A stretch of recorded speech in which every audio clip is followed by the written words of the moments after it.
سن لو نعرہ غفران دا، مرزا جیلمی حرام دا، مرزا جیلمی جو خنزیر ممبر پہ بیٹھ کے اپنی اکیڈمی میں یہ کہے کہ نبی تو اپنا پیشاب نہیں روک سکتے، اپنے ایمان سے بتاؤ یہ مصطفیٰ کی توہین ہے کہ نہیں؟ آپ میں سے کوئی بندہ شوگر کا مریض ہو یا مثانہ کی کمزوری کا مریض ہو، بار بار وہ پیشاب کے لیے جائے تو بڑی مجلس میں بندہ اس کے لیے کہہ دے تو اپنا پیشاب ہی نہیں روک سکتا، تو کیسے ہیں؟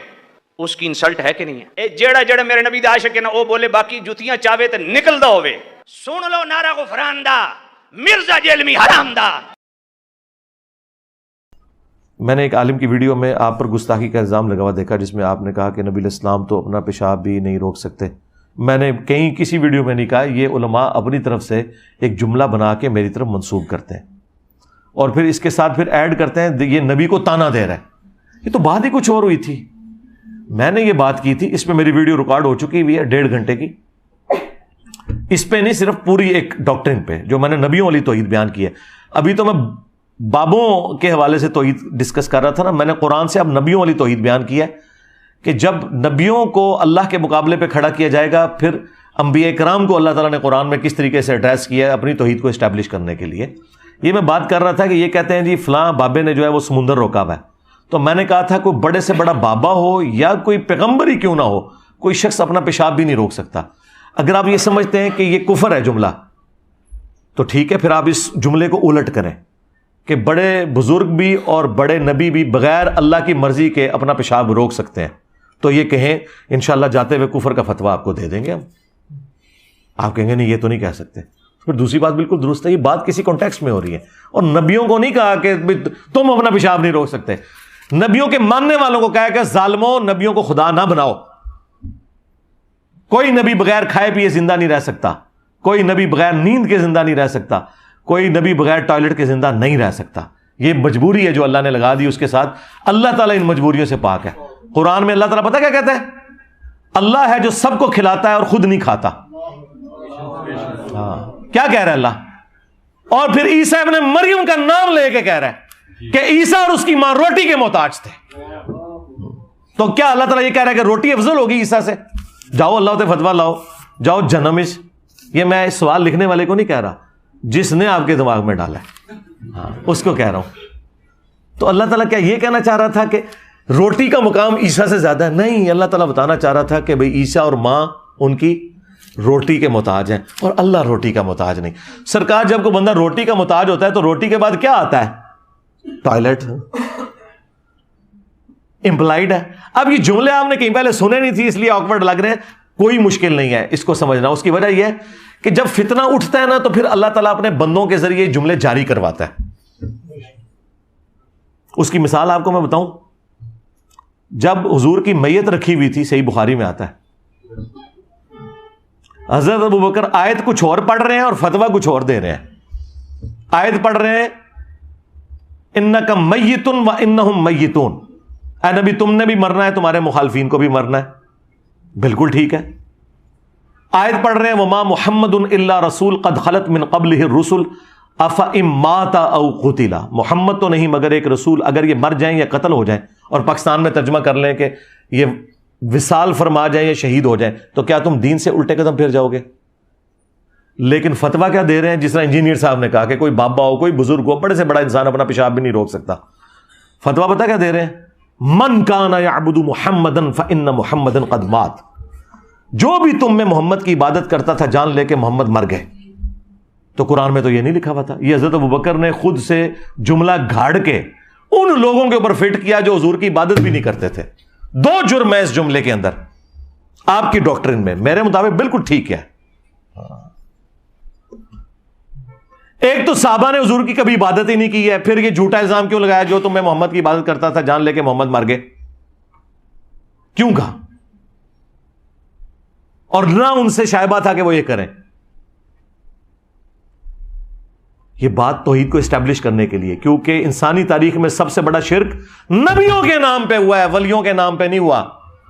اس وقت بھی دنیا میں سب سے بڑا شرک کا جو اڈا قائم کیا ہے وہ نبیوں کے ماننے والوں نے۔ جیزس کرائسٹ کے ماننے والے 2.25 ارب ہیں، ہندو تو 1 ارب بھی نہیں ہے بت پرست۔ اس وقت بھی پلانٹ ارتھ پہ سب سے بڑا شرک کر رہے ہیں نبیوں کے ماننے والے۔ رسول اللہ نے بھی جیسس کرائسٹ بن جانا تھا اگر حضرت ابو بکر اس وقت وہ جملہ نہ بولتے. اب آپ پوچھیں جملہ آیا کہاں سے؟ جملہ آیا یہاں سے کہ حضرت ابو بکر کو پتا تھا کہ اگر حضور کی وفات کے بعد حضور کی شان میں کسی نے غلو کیا تو نبی علیہ السلام بھی جیسس کرائسٹ بن جائیں گے. اور ان کے سامنے وہ حدیث تھی کہ دیکھنا میری شان کو اس طرح بلند نہ کرنا جس طرح نصارہ نے اپنے پیغمبر کو بڑھا دیا. صحیح بخاری کی حدیث، میں اللہ کا بندہ اور اس کا رسول ہوں. حالانکہ اس میں بھی یہ نہیں تھا کہ جو محمد کی عبادت کرتا ہے وہ جان لے کہ محمد مر چکے. ہاں، یہ تو قرآن میں کہیں نہیں آیا کہ جو عیسیٰ کی عبادت کرتا ہے وہ جان لے عیسیٰ مر چکے. لیکن اس سے سخت جملہ آیا، لقد کفر الذین قالوا ان اللہ هو المسیح ابن مریم. بے شک وہ لوگ کھلا کفر کر رہے ہیں جو یہ کہہ رہے ہیں کہ عیسیٰ ابن مریم ہی اللہ ہے. فمن یملک من اللہ شیئا، بابت شیء کوئی نہیں. ہاں، یہ شیء عربی میں بھی استعمال ہوتا ہے. اللہ کا کوئی کیا بگاڑ لے گا اگر اللہ ارادہ کرے کہ ہلاک کر دے عیسیٰ ابن مریم کو، ان کی ماں کو، ومن فی الارض جمیعا، اور سارے زمین میں جتنے سارے پیغمبر، سارے زمین میں سارے. ہائے ہائے ہائے، کہنے کتنے لکھا ہے؟ لکھے ہے سرکار سورۃ المائدہ آیت نمبر 17. اللہ کا کیا بگاڑ لے گا اگر اللہ عیسیٰ، اس کی ماں اور جتنے زمین میں سارے بابے، سارے پیغمبر، ان کو ہلاک کر دے. کیا سے سخت الفاظ ہیں. اللہ کا کوئی کیا بگاڑ لے گا. اب یہ غصہ نکل رہا ہے کرسچنز کے اوپر. یہ حضرت عیسیٰ کو نہیں میڑا مار رہا اللہ تعالیٰ کہ اللہ تعالیٰ تنو مار دے پھر تو کیا کرے گا عیسیٰ. ایک کولو بنا دے جملے. لیکن جب توحید آئے گی سرکار، پھر توحید اسی طرح نہیں. وہ ہمارے استاد مولانا اسحاق صاحب کیا پیارا جملہ پنجابی میں بولتے تھے. وہ کہتے ہیں اوے پائی جدو توحید بیان ہوئے گی تو نبیوں کی گستاخی آپ پہ ہی ہو جائے گی. اچھا، مراد یہ کہ تم جو گستاخی سمجھتے ہو. ہاں، یہ نہیں ہے کہ بھئی گستاخی کرنا ہے. اچھا، یہ بھی جملہ میرا کسی نے آدھا کاٹ کے نا یہ کہا کہ جی نہیں کہنا جی اس کا تو مطلب ہے گستاخی کی جائے، اور لانتی ہو پوری گل نہ چک دے. میں نے کہا تھا تمہارے زوم میں، تم جو قبر پرست ہو تمہارے زوم میں، تم جو بنو امیہ کے عبادت گزار ہو تمہارے زوم میں گستاخی ہو جائے گی، ہمارے زوم میں نہیں ہوگی. ہمارے نزدیک تو حضرت ابوبکر نے یہ جو فرضی جملہ بولا جو نہ قرآن میں تھا نہ حدیث میں تھا، جس طرح انجینئر صاحب فرضی جملے بولتے ہیں، حضرت ابوبکر نے بھی بول دیا کہ جو محمد کی عبادت کرتا ہے جان لے محمد مر چکے. تو حضرت ابوبکر پہ کوئی فتویٰ نہیں لگتا. اور دیکھیں کیسا ڈکا پھر حضرت ابوبکر نے لایا اس ٹائم. ایسا ڈکا لایا کہ میں حدیث بخاری میں کم از کم 4 جگہ حدیث آئی ہے بار بار بیان کر کے. دیکھیں کسی بریلوی کی جرت نہیں ہو رہی. میں نے بریلویوں کو کہا تسی ابوبکر کر دو، ابوبکر کا خطبہ سناؤ. یہ انہوں نے گاٹے فٹ کر دیتا ہے. تو بھائی جب بھی گمراہی آئے گی نا، پھر ابوبکر صدیق کے طرز کے اوپر کوئی ابوبکر کا غلام بھی پیدا ہوگا جو کہے گا تو کہنا ہے عبداللہ شاہ غازی نے سمندر روکیا ہے، اور کوئی بابا اپنا پیشاب بھی نہیں روک سکتا، بابا تے چھڑ دو. کوئی دنیا کا بڑے سے بڑا انسان اپنا پیشاب نہیں روک سکتا. اور یہ قرآن میں لکھا ہے کہ اللہ تعالیٰ کھانے کا محتاج نہیں ہے، وہ خود نہیں کھاتا، سب کو وہ کھلاتا ہے. اور اس سے بڑھ کر عیسیٰ ان کی ماں روٹی کھانے کے محتاج تھے. تو جو روٹی کا محتاج ہو وہ ٹائلٹ کا بھی محتاج ہے، وہ نیند کا بھی محتاج ہے. یہ ساری چیزیں جڑی ہوئی ہیں. آگے ساری کورالریز ہیں. یہ کہتے ہیں نہیں جی روٹی تے لکھے آگے کتے لکھے ہے تے اگے تے سرکار جو کچھ آپ اللہ کے بارے میں کہتے ہو، زمین اللہ نے بنائی، چاند اللہ نے بنایا، 50 گلاں گنوا دو، یہ بھی تے قرآن دی سی کوئی نہیں لکھیاں. اجمالا نہیں لکھا ہوا ہے نا کہ زمین و آسمان میں جو کچھ ہے وہ اللہ نے بنایا. آگے یہ طارق جمیل صاحب خود سے بیان کرتے ہیں نا، تو اسی کو تو شرع کہا جاتا ہے. اور قرآن میں یہ کہاں لکھا ہے سورۃ الاعراف آیت نمبر 188، اے نبی نہ تم اپنے نفع کے مالک ہو نہ نقصان کے مالک ہو. اب نبی کے لیے جو نفع ہیں وہ ذرا گننے شروع کریں. نبی کے لیے نفع ہے آکسیجن، اس کے مالک نبی نہیں ہو سکتے. اور یہ اگر ہمارے نبی ہیں تو باقی نبی تو پھر آپ چھوڑ دیں. اے نبی تم نہ کسی نفع کے مالک ہو اپنی جان کے حق میں. اور یہ بھی نہیں کہا، وہ کہتے ہیں اللہ کہہ سکتا تسی نہیں کہہ سکتے. سرکار ابوبکر اللہ تے نہیں ہے. ہائے ہائے ہائے ہائے، اللہ کہہ سکتا تسی نہیں کہہ سکتے. اوے میں تو میری داڑھ تھلے آ گیا. حضرت ابوبکر اللہ تے نہیں ہے، نہ حضرت ابوبکر جو ہے وہ رسول اللہ ہے. ظالموں، ابوبکر کوئی اللہ ہے؟ ابوبکر کوئی رسول اللہ ہے جو کہہ رہے من کان یعبد محمدا فإن محمدا قد مات؟ نہیں. تمہارے سارے میں نے وسوسے ختم کر دیے. اسی تو بند گلی میں داخل ہو چکے ہو تم لوگ. کہتے کیا کریے کتنے سٹیا سانو. پہلے تو کہتے اتنے سٹے سے پانی نہیں ملتا، میں انہوں نے اتنے سٹیا جتنے آکسیجن بھی نہیں مل رہی. آکسیجن بھی بند ہو گئی ہے، حالانکہ آکسیجن تے جیل خانے دے تہ خانے بھی پہنچ جاندی ہے.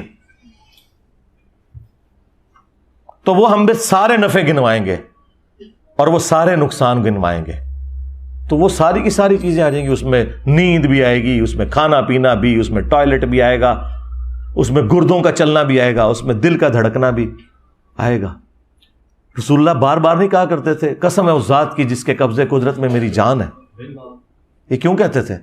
تو رسول اللہ کی اپنی جان اپنے قبضے قدرت میں نہیں تھی. اب میں اگر یہ کہوں کہ کوئی نبی جو ہے وہ اپنی جان کا بھی مالک نہیں ہے تو اسی کہہ دو کہ یہ گستاخی کر دیتی ہے.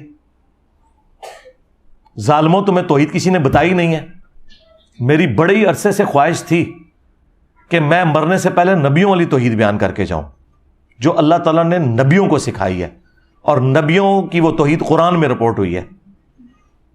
لیکن میں ریلیکٹنٹ رہتا تھا, ہمیشہ بابے بیچ میں ڈالتا ہوتا تھا. کیا زیادہ کوئی چھلانگ مار لی تو میں کہتا تھا یا علی مدد نہ کہو.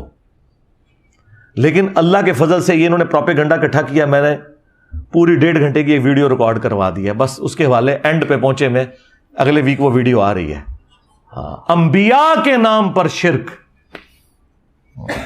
شیطانی توحید, شیطانی بابوں کا فتنہ, یہ اس کا ٹائٹل ہے. شیطانی توحید, یہ شیطانی توحید ہے کہ جس میں آپ کو خدا کا تعارف ہی نہ کروایا جائے.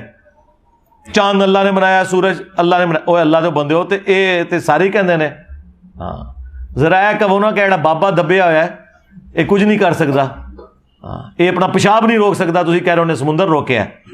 ہاں تو پتہ لگ جائے گا کنی کی توحید تہاڈی چنگی لگدی انہوں نے. یہ کیسے ہو گیا کہ رائے ونڈ کی توحید میں 16 لاکھ بندہ اکٹھا ہو, ہاں, اور حضرت نوح کی توحید میں 78 بندے بھی نہ 100 بھی نہ پورے ہون. ہاں یہ مطلب ہے توحید میں فرق ہے. نبیوں کی توحید اور ہے, بابوں کی توحید اور ہے. کتابوں کی توحید اور ہے, بابوں کی توحید اور ہے. تو ویڈیو ریکارڈ ہو چکی ہے, صبر کرو, ہو جائے گی اپلوڈ. سرکار میری زندگی میں درجنوں ایسے واقعات ہیں کہ میرے ساتھیوں نے, میرے فیملی ممبرز نے یہی گمان کیا کہ یہ تو مارا گیا, اور آج میں کہتا ہوں وہ واقعات نہ ہوتے تو آج اللہ تعالیٰ مجھے اس مقام پہ نہ پہنچاتا کہ ان کے 1000 سال میں کوئی بابا نہیں آپ پروڈیوس کر سکتے جس کو اللہ تعالیٰ نے اتنی عزت دی ہو. ان کے بابوں نے جو عزت کمائی ہے نا, تو باقی بابوں کے تلوے چاٹ چاٹ کے میں سارے بابیاں نو پڑ کے رکھ دیتا ہے, اس دے باوجود انہاں دی وہاں میرے نال لگ گئی ہے. اس طرح کی مثال پہلے کوئی نہیں ہے. اس کی وجہ یہ ہے کہ سچائی کی طاقت ہے اللہ کے فضل سے. حالانکہ میرے فیملی ممبرز, میرے قریبی لوگ تو کہتے ہیں مارا گیا, انہیں سانو ہی مروا دیتا. میں ادو ہی کہتا تھا نا, ہاں ایک وقت آئے گا جو چیزیں تم میری یہ ہائی لائٹ کر رہے ہو نا کہ میرے نیگیٹو پوائنٹس ہیں, انہی چیزوں نے میری اسٹرینتھ بننا ہے. 2 میری پازیٹیو چیزیں ایسی جنہیں میں پازیٹیو سمجھتا تھا, میرے علاوہ سارے نیگیٹو سمجھتے تھے سوائے جن کو اللہ نے عقل دی تھی. ایک جو میں نے بابوں کو ہاتھ ڈالا, لوگ کہتے تھے جناب اے تے لوگ گل سنیں گے نہیں تو سیدھے بابے پون دینا. میں کہ نہیں, اے ہی سنن گے. آج دیکھ لو 2023 میں بیٹھا ہوا ہوں, بابے نال کیا ہو رہی ہے, میمز بن رہی ہیں. دوسرا میں نے بنو امیہ کو ہاتھ ڈالا. لوگ کہتے تھے جناب بہت اتنے ہاتھ پا لیا. میں کہا اللہ دے نبی تو کوئی اونچا ہو ہی نہیں سکتا نا. اسی نہیں تکنا کہ جو رسول اللہ کے مقابلے پہ کھڑا ہوگا سیدھا اس کی گردن پہ ہاتھ جائے گا. آج آپ ہماری لائف سٹوری سنیں, 90% لوگ جو ریورٹ ہوئے ہیں نا کربلا سن کے ہوئے ہیں, اور کربلا نے انہیں توحید تک پہنچا دیا ہے. تو اسی پوری زندگی قرآن بیان کر کے توحید تک نہیں پہنچا سکے. اللہ نے ہمارے ذریعے ان لوگوں کو توحید تک پہنچا دیا. سچائی کی طاقت یا کربلا ہوگی یا بابوں کی جو سٹوریاں میں نے کی ہیں. اور جو پڑھے لکھے لوگ ہیں وہ کہتے ہیں جی آیت حدیث جو دس دینا وہ لکھی نظر آتی ہے. اے بڑے تھوڑے سے ہوتے ہیں. ہاں بعد میں سارے یہی ہو جاتے ہیں, لیکن شروع میں جو ٹریگر ہوتا ہے کہنا یار تے کوئی نہیں چڑھتا بابا جی, وہ تو جناب دیکھو کہنا انہوں نے بھی یہ کر دیتا ہے. یا تیسری کوئی چیز تھی وہ جو میرے پہ یہ قادیانیت کا الزام لگاتے تھے. اے لایا کرو, بالکل لایا کرو, لاندے رہو اس طرح ہی تاکہ تہاڈی منجی ٹھوکدی رہے. کیونکہ جب یہ قادیانی کا الزام لگایا تو میں پھر چشتی رسول اللہ, اشری رسول اللہ, ایسا میں کھرچیا ہے, ایسا کھرچیا ہے کہ میں 4 سٹیج کینسر بنا چھڑیا ہے زخم. ہوں سارے آگے کہہ رہے نہیں انجینئر صاحب ہم پہ ویسے الزام لگا دیں. اوے وہ بریلوی جو پوری دنیا کو گستاخ رسول کہتے تھے, آج انجینئر صاحب سے کہہ رہے ہیں جناب اسی گستاخ رسول نہیں, مجھ سے بھیک مانگ رہے ہیں. ان کو آپ نے اس ڈیفینسو موڈ میں دیکھا تھا؟ تو یہ میرے وہ ہارڈ لائنر ہونے کی وجہ سے ہوا ہے سارا کچھ. لو جی تھوڑا پورا تھدا میں مکا چھڑیا جائے. کوئی ایک پرچی جڑی اگے آئی ہوئے اور میں نے نہ پڑھی ہو, پرچی اللهم إني أسألك بأنك أنت الله لا إله إلا أنت الأحد الصمد الذي لم يلد ولم يولد ولم يكن له كفوا أحد وإلهكم إله واحد لا إله إلا هو الرحمن الرحيم ألف لام ميم الله لا إله إلا هو الحي القيوم اللهم صل على محمد وعلى آل محمد اللهم ربنا آتنا في الدنيا حسنة وفي الآخرة حسنة وقنا عذاب النار ربنا آتنا من لدنك رحمة وهيئ لنا من أمرنا رشدا۔ اے اللہ ہماری، ہمارے ماں باپ کی، ہمارے بیوی بچوں کی، ہمارے رشتہ داروں کی، تمام مسلمانوں کی تمام دینی دنیاوی جسمانی روحانی ظاہری باطنی پریشانیاں تکلیف مصیبتیں دکھ درد بیماریاں دشواریاں دور فرما، اور تمام نیک دلی جائز دعاؤں کو اپنی بارگاہ میں قبول و منظور فرما۔ خصوص بالخصوص انڈیا، چائنا، کشمیر، فلسطین، یمن، عراق، شام، افغانستان، پاکستان میں جہاں کہیں مسلمان کسب پرسی کی زندگی گزار رہے ہیں، غیب سے ان کی عزت آبرو جان و مال کی حفاظت فرما۔ اے اللہ جن جن بھلائیوں کا سوال تیرے محبوب صلی اللہ علیہ وآلہ وسلم نے تجھ سے کیا، ہم تمام مسلمانوں کے حق میں قبول و منظور فرما۔ جن جن چیزوں کے شر سے تیرے محبوب علیہ السلام نے تیری پناہ طلب کی، تمام مسلمانوں کو ان چیزوں کے شر سے اپنی پناہ عطا فرما۔ حاضرین کے جتنے بھی چھوٹے بڑے رشتہ دار فوت ہو چکے ان کی مغفرت فرما، جتنے زندہ ہیں انہیں موت سے پہلے قبر و آخرت کی تیاری کرنے کی توفیق عطا فرما۔ حاضرین کے جتنے چھوٹے بڑے رشتہ دار بیمار ہیں انہیں شفاء کلی عطا فرما۔ اللہم اغفر لحینا ومیتنا وشاہدنا وغائبنا وصغیرنا وکبیرنا وذکرنا وانثانا اللہم من احییتہ منا فاحیہ علی الاسلام ومن توفیتہ منا فتوفہ علی الایمان۔ ربنا آتنا فی الدنیا حسنہ وفی الآخرۃ حسنۃ وقنا عذاب النار ربنا آتنا من لدنک رحمہ وہیئ لنا من امرنا رشدا لا الہ الا انت سبحانک انی کنت من الظالمین۔ اللہم احسن عاقبتنا فی الامور کلہا وأجرنا من خزي الدنيا وعذاب الآخرة سبحان ربك رب العزة عما يصفون وسلام على المرسلين والحمد لله رب العالمين وصلى الله على النبي الكريم وعلى آله وأصحابه أجمعين إلى يوم الدين آمين۔